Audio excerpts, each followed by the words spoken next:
ابنك بيكح كتير، بيتنفس بصعوبة، بيجيله أزمات كتير مع الشتاء أو مع التراب، دي ممكن تكون علامات ربو أو حساسية الصدر. أنا دكتور يوسف، استشاري طب الأطفال، وفي الحلقة دي من دكتور كيدز هنتكلم يعني إيه ربو، ايه هي اعراضه، ايه اللي ممكن يهيجه، وازاي نتصرف لو ابننا عنده حساسية في صدره. ويا ريت ما تفوتوش فقرة المفاهيم الغلط اللي في اخر الحلقة، لان فيها مفاجآت كتير وحاجات كتير مهمة.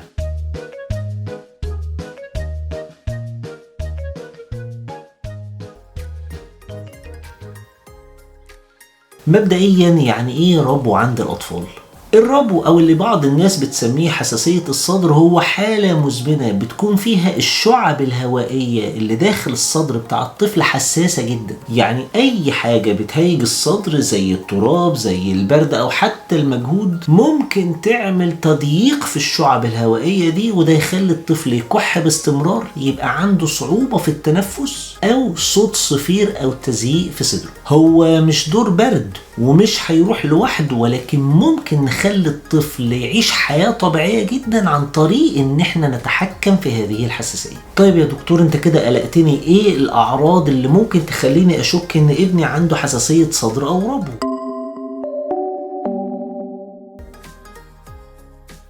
خدي بالك بقى من العلامات دي: كحة مستمرة بالذات لو بعد المجهود أو في فترة الليل، تزييق أو صفير في النفس زي صوت صفارة خفيفة كده في صدر الطفل، ضيق في التنفس أو تعب سريع أثناء ما الطفل بيلعب، إحساس بشد أو زنقة في الصدر، الطفل لو أكبر شوية يقدر يعبر عنها. والأعراض دي بتزيد في الشتاء أو مع تغير الجو عموما أو مع التراب مثلا. لكن مهم نعرف ان الكحة ممكن تبقى هي العرض الوحيد لحساسية الصدر او للربو. طيب ايه اللي ممكن يهيج الربو؟ ايه اللي ممكن يخليه اسوأ؟ او ايه اللي ممكن يخليه يظهر لو ما كانش باين اصلا؟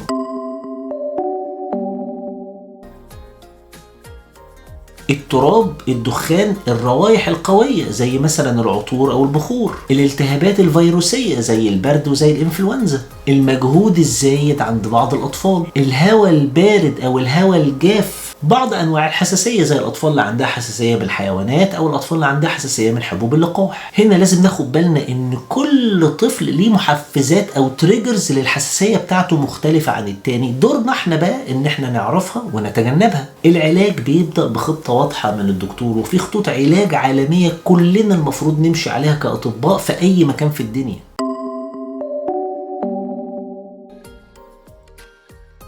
ودي بتشمل 4 حاجات أساسية: بخاخات موسعة للشعاب، دي مهمتها انها تريح الطفل وقت الأزمة نفسها. بخاخات كورتيزون وقائية الطفل بياخدها يوميا سواء عنده الأزمة أو ما عندوش، وطبعا ده لو الطفل يستدعي حالته ان هو ياخد هذه البخاخة. أدوية حساسية بالفم عن طريق البق في بعض الأطفال أو في بعض الحالات. متابعة دورية مع الدكتور عشان نقيم الحالة باستمرار ونقلل الأدوية إن أمكن، ما احنا مش عايزين الطفل يمشي على كل الأدوية دي طول الوقت. قبل ما نختم بقى خلينا نصلح لك شوية مفاهيم شائعة خاطئة كلنا بنسمعها.